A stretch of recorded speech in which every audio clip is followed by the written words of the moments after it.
आज के वीडियो में कक्षा 7 के बच्चे सीखेंगे जो आपका चैप्टर चल रहा है रचनाएं, और उसमें आज हम आपको सिखा रहे हैं लंब डालना। लंब क्या होता है पहले तो आप यही जान लीजिए। हिंदी में जिसे लंब कहते हैं, अंग्रेजी में उसे परपेंडिकुलर कहते हैं। और परपेंडिकुलर या लंब क्या होता है? किसी भी ऐसी रेखा पर या ऐसी रेखा पर या ऐसी रेखा पर या ऐसी रेखा पर, किसी भी रेखा पर, ऋजु रेखा, सीधी रेखा पर ठीक 90 अंश के कोण पर खींची गई रेखा लंब कहलाती है। This is called perpendicular. इसे हम लंब कहते हैं। कब? जब ये 90 अंश के कोण पर हो तब, और यदि ये 90 अंश के कोण पर नहीं है तब नहीं है।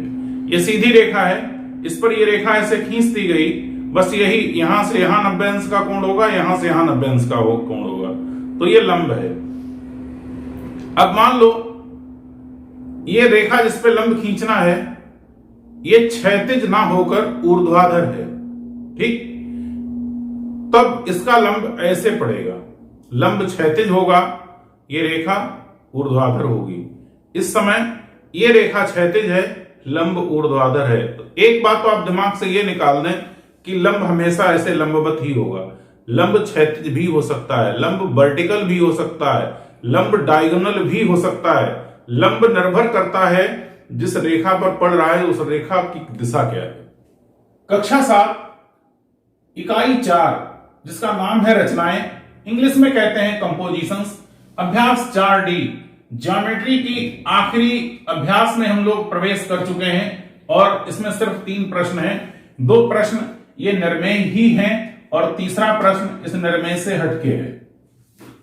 बात जब हमने लंब की है, शुरुआत निर्मेय से पहले लंब, ये जरूरी है आप लंब जान लें। मैं कई बार बता चुका हूं ये ज्योमेट्री एक ऐसी गणित की विधा है जो संभवतः बहुत कम ही समय तक पढ़ी जाती है बहुत कामयाब चीज। ये ऐसी चीज है जो आपके जीवन में भी कामयाब होगी। मान लो ये कोई रेखा AB है और इस पर मैंने यहां पर कोई बिंदु P ले लिया है, यहां पर आपको लंब डालना है। तो लंब आप कैसे डालेंगे? आपको लंब का कोई और बहुत बड़ा तूफान नहीं है। लंब एक ऐसी सीधी ऐसी रेखा खींच दो जो यहां से यहां और यहां से यहां दोनों तरफ 90 अंश का कोण बनाए। 90 अंश का कोण बनाने का कारण यह है, कभी कभी एक प्रश्न आता है, कंपटीशन में भी पूछ लिया जाता है, नहीं भी पूछा हो तब भी पता होना चाहिए। ये PQ क्या है आप समझ लीजिए। PQ एक ऋजु रेखा है। ऋजु का मतलब मैं बता चुका हूं सीधी। इंग्लिश में पढ़ेंगे straight line, STRAIGST, straight line, सीधी रेखा है। अब सीधी रेखा पर आपको यहां पर कोई 90 अंश का कोण बनाना है, तो तरीके तो मैं आपको बता चुका हूं, बहुत आसान तरीका मैंने आपको बताया था। अब फिर बता रहा हूं, देखिए आप प्रकार में जो भी आपकी इच्छा है, इतनी से लेकर इतनी तक जो आपकी इच्छा है आप वो त्रिज्या भर लीजिए। लेकिन ये ध्यान रखना कि पहली बार में त्रिज्या थोड़ी छोटी हो, अगली बार में बड़ी त्रिज्या की जरूरत पड़ेगी, क्योंकि 90 अंश का कोण बनाने का सबसे स्पेशल तरीका मैं आपसे बता चुका हूं जो सबसे हटके है। सबसे पहले आपने एक छोटी त्रिज्या भरनी प्रकार में, जहां पर आपको लंब डालना है उस बिंदु पर प्रकार की नोक रखी। बिंदु P से हमें लंब डालना था, P पर प्रकार की नोक रखी, एक चाप इधर लगा दिया, फिर P पर प्रकार की नोक रखी और एक चाप इधर लगा दिया। बिंदु P पर प्रकार की नोक रखी आपने, एक चाप इधर लगाया और एक चाप इधर लगा दिया आपने, ठीक? अब इससे हम कुछ भी मान लें, चलो C और D मान लिया, 2 चाप आपने C और D लगाए। दूसरी बार क्या करना है? इस त्रिज्या को बड़ा कर लिया और एक बार आपने जहां पर D था वहां पर प्रकार की नोक रखी, ऐसे एक चाप लगाया, और जहां पर C था वहां पर प्रकार की नोक रखी, ऐसे एक चाप लगा दिया। पूरी प्रक्रिया को आप बड़े इत्मीनान से समझ लीजिए, बहुत आराम से समझ लीजिए। पहले आपने P पर प्रकार की नोक रखी, इधर एक चाप लगा दिया और इधर एक चाप लगा दिया। फिर दूसरी बार में आपने क्या किया, इससे ज्यादा सीपी या डीपी, इससे ज्यादा बड़ी त्रिज्या ली और फिर एक बार डी पर प्रकार की नोक रख के इधर चाप लगाई, एक बार सी पर प्रकार की नोक रख के इधर चाप लगाई।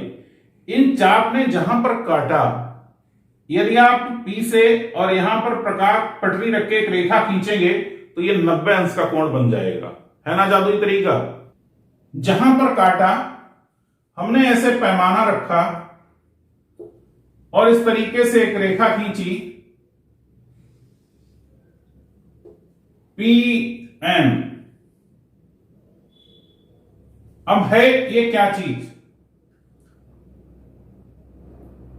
P N perpendicular on A B.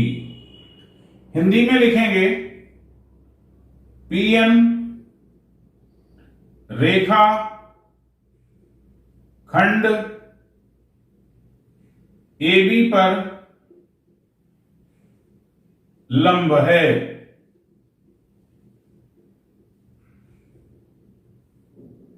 यहां पर एक विशेष चीज आपने देखी, ये जब हम टी को ऐसा उल्टा कर देते हैं तो ये लंब लिखें, आप ये मान के चलिए लंब लिखा हुआ है, साइन ऑफ परपेंडिकुलर।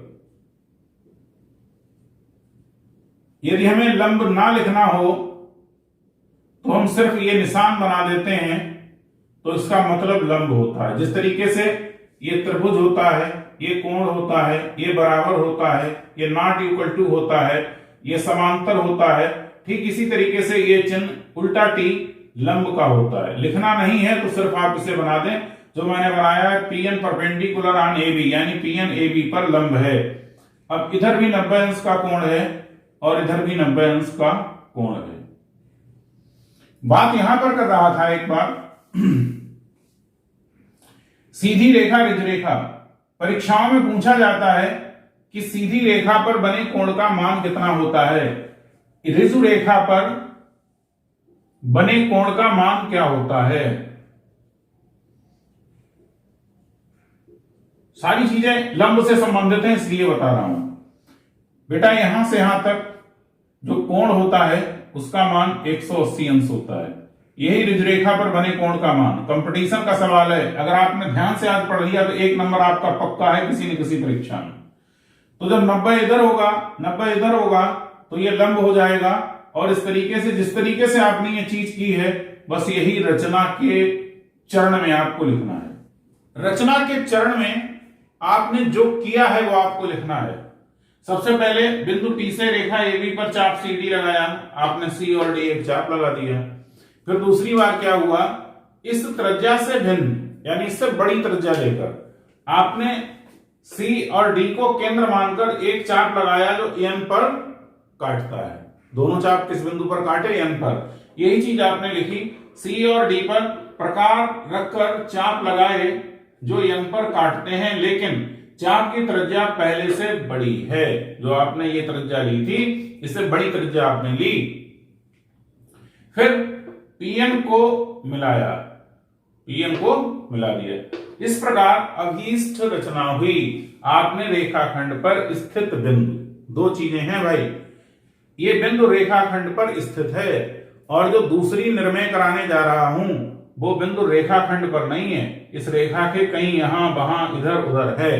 उस समय आपको कैसे रचना करनी है, तो ये बात आप ध्यान रखें। दो बातें हो सकती हैं, बिंदु रेखाखंड पर स्थित है अथवा रेखाखंड से बाहर है या रेखाखंड से दूर है।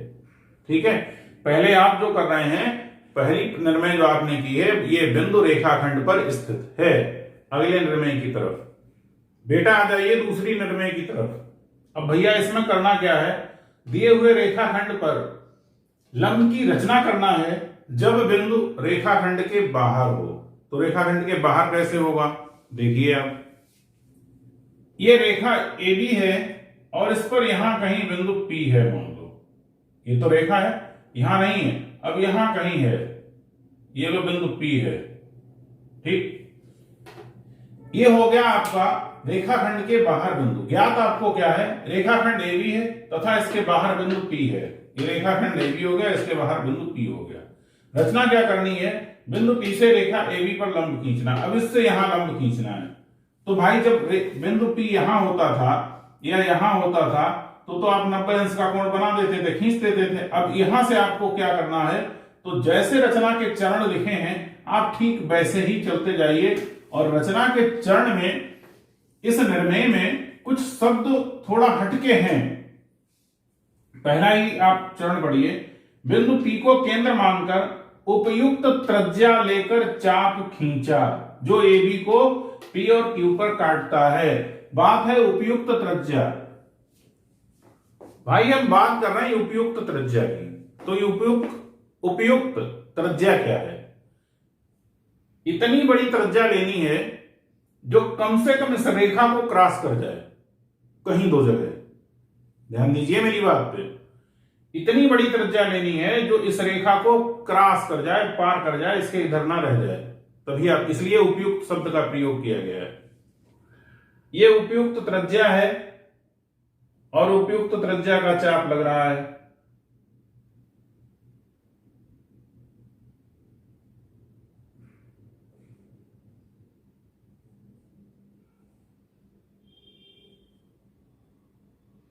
ये उपयुक्त त्रिज्या का चाप लग गया, इससे बाहर है। ठीक, बिंदु P, बिंदु P पर प्रकार की नोक रखी और आपने इस तरीके से एक उपयुक्त त्रिज्या का चाप लगा दिया इस तरीके से।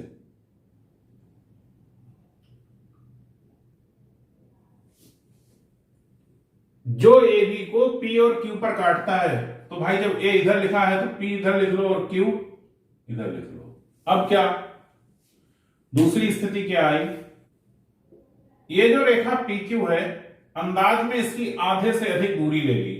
ये संभवता है आधे से अधिक है। क्या करना है, आधे से अधिक दूरी लेकर एक बार यहां पर नोक रखना है और ऐसे एक चाप लगाना है, एक बार यहां नोक रखना है और ऐसे एक चाप लगाना है। ठीक, ये दोनों चाप जहां पर काटेंगे इस रेखा को, P पर प्रकार की नोक रखने के बाद और Q पर प्रकार की नोक रखने के बाद, जहां पर काटेंगे, यहां पर इन्होंने काटा एक दूसरे को ऐसे, जहां पर काटेंगे इसके लिए हम बिंदु क्या लिखते हैं, PQR। ठीक, अब कुछ नहीं करना है आपको, R से P को मिला देना है इस तरीके से। ये रेखा जो PR है ये AB पर लंब है, इधर भी 90 अंश और इधर भी 90 अंश। इस प्रकार अभीष्ट रचना हुई। क्या किया, जो किया है यहां लिखा है, PQ के आधे से अधिक दूरी, इस PQ को आधे से अधिक दूरी भरी, P बार Q पर प्रकार रखकर, P और Q पर प्रकार रखकर। एक चीज और लिखी है, केंद्र मानकर। दो शब्द आप हैं प्रयोग कर सकते हैं, या तो प्रकार रखकर या P और Q को केंद्र मानकर। P की विपरीत दिशा में, तीसरी विशेष बात। ठीक, P इधर है तो चाप इधर लगाएंगे, P इधर होता तो चाप आप इधर लगाते और ये चाप भी ऊपर लगाते। ठीक है, दिशा में चाप लगाए जो R पर काटते हैं, PR को मिलाया और लिखा क्या है, रेखा PR perpendicular on AB, Rekha PR AB पर लंब है। इस प्रकार अभीष्ट रचना हुई।